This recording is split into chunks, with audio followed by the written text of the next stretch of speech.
שלום קרן. שלום ילדים. קפיץ, איפה קפוץ? קפוץ? הוא בטח ישן וחולם על משהו. מה פתאום חולם?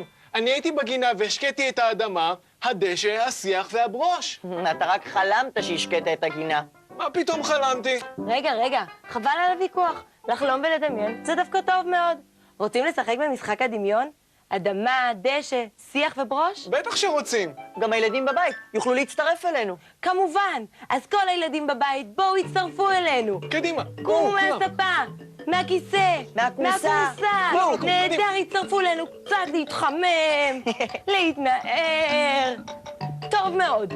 בואו נדמיין שאנחנו אדמה. נשכב על הגב, רצוי על שטיח או שמיכה, ונהיה שטוחים כמו האדמה בגינה.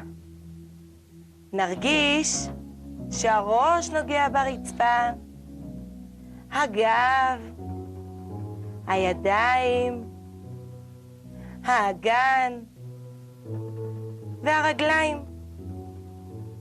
טוב מאוד. ועכשיו נהפוך להיות דשא. בואו נרים רגליים וידיים למעלה, כמו גבעולים. בואו נראה איך הגבעולים זזים ברוח. איזה כיף. טוב מאוד. ועכשיו בואו נתיישב ונהפוך להיות שיח נמוך ורחב. איך? מוכנים? ידיים לצדדים. ככה? כן. בואו נראה איך השיח זז לו ברוח, לפנים ולאחור.